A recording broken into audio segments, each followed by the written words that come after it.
नमस्कार मित्रों, मैं शशि शेखर गौतम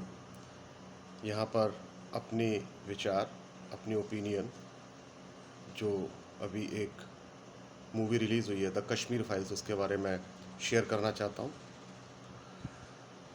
कश्मीर फाइल एक ऐसी मूवी है जिसमें बहुत कड़वे और नंगे सत्य को दिखाया गया है। This movie has showcased the brutal reality of the genocide of Kashmiri Hindus and in particular the Brahmins. इस मूवी के माध्यम से एक ऐसे सत्य को उजागर करने का प्रयास किया गया है जो कि पिछले 30 सालों से छुपाया गया था, जिसके बारे में इस देश की जनता को, देश के नागरिकों को कुछ भी नहीं पता था। 1947 से पहले भी यह घटना घटित हो चुकी थी डायरेक्ट एक्शन प्लान के नाम से, जहां पर बंगाल में हजारों लाखों हिंदुओं का कत्लेआम किया गया था, उनको अपने स्थान से भगा दिया गया था। मेरा इन सेक्युलर से कहना है कि पूरी दुनिया में हिटलर ने जो भी ज्यादतियाँ करी, हिटलर ने द्वितीय विश्व युद्ध उसके पहले जो भी ज्यूज़ के साथ किया, उसके ऊपर हॉलीवुड में कई सारी मूवीज़, डॉक्यूमेंट्रीज़ बन चुकी हैं, जिनको ग्लोबल मीडिया ने, ह्यूमन राइट्स ऑर्गेनाइजेशंस ने, इंडिपेंडेंट ज्यूरीज़ ने एप्रिसिएट किया है, एक्नॉलेज किया है और उसको in the direction of humanitarian efforts एक लैंडमार्क अचीवमेंट दिया गया है। तो द कश्मीर फाइल्स में जब ये सारी सच्चाइयाँ दिखाई गई हैं, जनता की आंखें खोली गई हैं, देश के लोगों को बताया गया है, तो उसका इतना विरोध क्यों?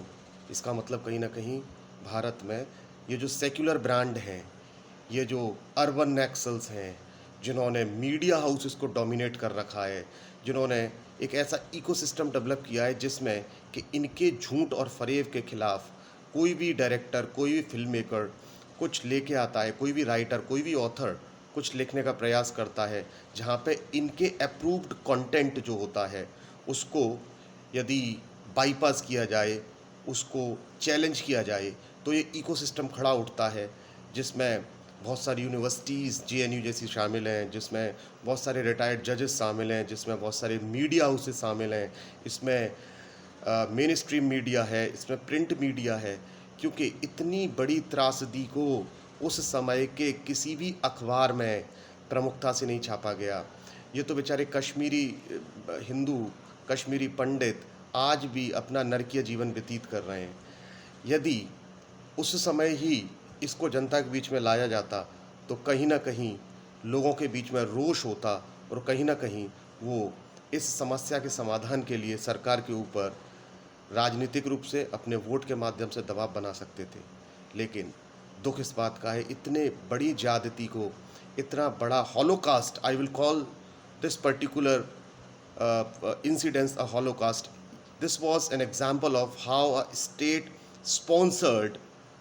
official cleansing of a particular community happens, that too in the modern times in a country like India which is a secular nation. और आज जरा सी कोई घटना घटित हो जाए किसी भी माइनॉरिटी वाले के साथ तो उसको कितना बढ़ा चढ़ा कर पेश किया जाता है। तो माय डियर फ्रेंड्स, मैं यही कहना चाहता हूँ कि you go out and watch this movie.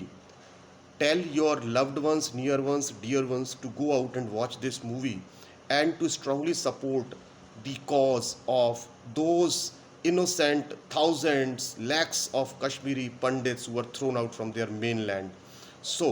make this movie a grand success, not only in terms of business or box office, but in terms of a testimony, in terms of uh, a mark of gratitude for all those peoples who are still striving, they are still struggling for their cause. Jai Hind.